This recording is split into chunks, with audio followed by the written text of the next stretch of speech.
Aiwa, ndichida kutendai mhuri yeZimbabwe nekuda kwesupport yese yamunotipa pano paSaint TV, basa richienda mberi. Ndichida kutenda zvakanyanya kune vese vari kuramba vachitsigira maprograms edu. Asi chekutanga ndisati ndakuzivisai zvandauya nazvo, maupdates andoda kukupai.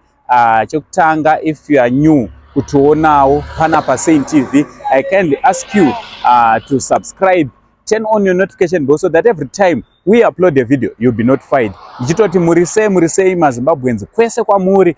Zita rangu ndonzi hangu Saint. Kune vasingandizive, ndini chanzvadzi chamai venyu Chigotwe mumba mana mai venyu imi manditi. So nhasi ndoda kukupai update yemusikana anonzi iye Margaret Navani wekuTriangle.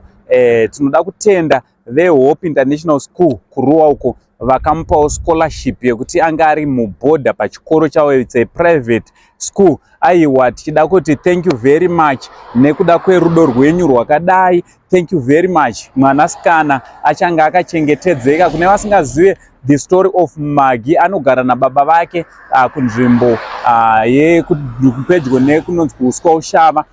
Musikana uyu ndiye anotochengetana nababa vake. Baba vake vasiri kunzwa zvakanaka, anongova mwana mumwe chete mubama wanditi. Mushure meunge mai vake vafa, baba vake vakazorega kuwana mumwe mudzimai vachindoda kurera mwana wangu kuti ange ari anokura. So ndo update yandandizokupai. But dambudziko rataita kuchikoro kwavo vakutovhura, asi hatina chatinacho, hatina taki, hatina mari kana yekuti tinomutora kuti ange ari anouya kuchikoro pamwe chete nababa vake vachionawo pavari kuzosiya mwana wavo. Aiwa, ndo update yandandikuzivisei pamusoro pemusikana anonzi Margaret ane 13 years uyo wekuTriangle kuswa ushava. Makasununguka kuti nyorera panhamba dziri pascreen kune vana vachida kuti tibatsirane tinotora mwanasikana aendewo kuchikoro sezvakaitawo vamwewo. Ndofunga muziva the story of analolo vatori kuchikoro kutaura kuno. Iyewo akamirirwa kuti ange ari anouya, ange ari anoendawo kuchikoro. From Uncle Saint, the only Zim uncle. Ndozvandandinge ndiri ndinokuzivisai. Vadawo kujoinisawo vana vavo kuchikoro cheHope International School.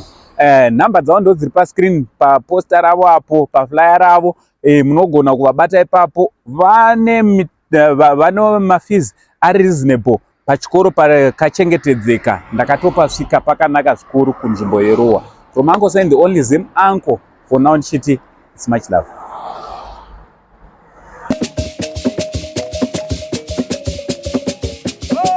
Aiwa, vesuspension fix vazviita zvakare munzvimbo yezvishavane.